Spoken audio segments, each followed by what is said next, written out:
Typically our clients are direct channel marketers. That means they're marketers who are selling directly to consumers either through their websites or through multiple channels. And what they have in common is that they recognise that they could be doing things better.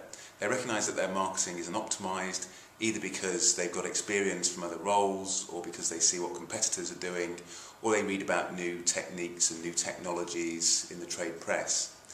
And if you think about direct marketing and direct channel marketing as the classic leaky bucket, then right from the way they bring new customers into the business, the way they welcome them, nurture them, generate value from them, and then retain them in the long term, there are holes all the way through that bucket.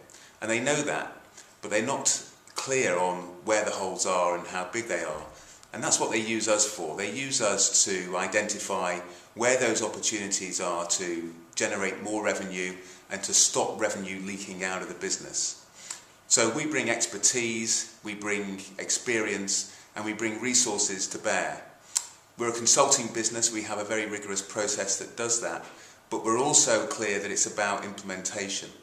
So we make sure that clients are put in a position where these programs do get implemented.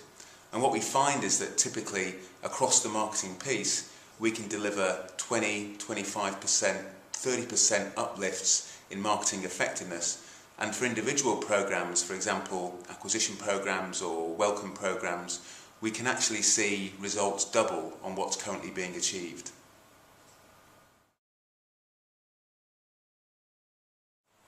There are typically 4 phases to the work we do for clients. First is a best practice audit, where we have a very codified, rigorous process that we compare and contrast what the client's currently doing with the best practice from the marketplace. And it spans targeting, it spans segmentation, messaging, proposition, incentives, it spans creativity, it spans media strategy, contact strategies, and it helps us understand where the opportunities are to make a difference for the client. The second phase, in many ways the most important, is actually to prioritise that, because that's what makes a difference between simply giving the client a list of the things they could do better and actually helps them understand where they should focus effort and when they should focus that effort. So we prioritise opportunities across 3 dimensions. The first is the revenue that it can generate for the client. How much difference can we make in financial terms to the business? The second is the cost of that implementation. What are we going to have to do by way of investment to make that revenue come through? And the third is complexity operationally. So what are we going to have to add maybe in terms of resources or technology in order to make this revenue shine? And the fact is that it's only by blending those 3 things together that you can come up with a prioritised plan to make a difference for a client in a way that makes sense. The third phase of the work is actually the implementation phase, and although we're a consulting business, we do recognise that this effort to make a difference only comes to something if we can actually implement it.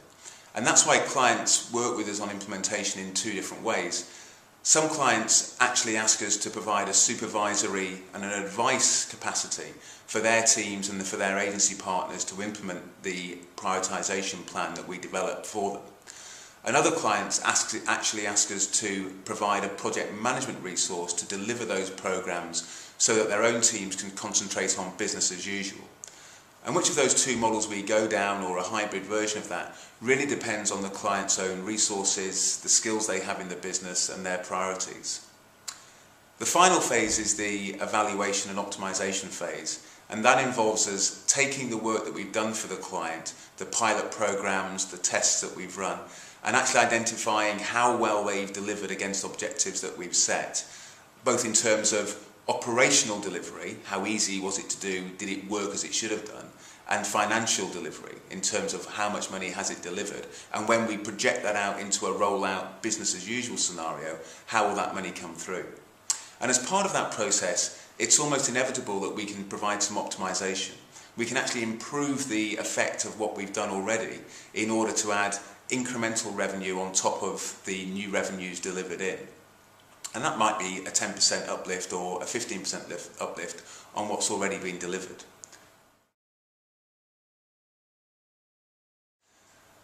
It's true to say that all of our clients are bright, experienced marketers who know what they're doing and who know that in principle optimization, development work can make a difference for their business. What they might not have is some experience in their teams, they may not have some expertise in particular areas, and very often they simply don't have the resources to focus on that revenue development rather than delivery of business as usual.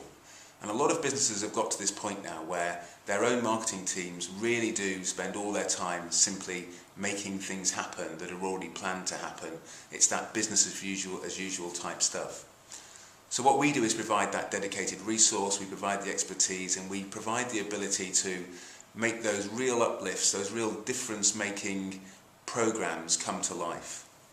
Whether it's in segmentation or revenue development through proposition work or new media channels, whatever it is, we can bring expertise to bear to make a difference. And by pulling all those things together, we help our clients map a plan onto their business as usual that helps them achieve their targets, meet those stretch plans, and ultimately help the brand achieve its potential.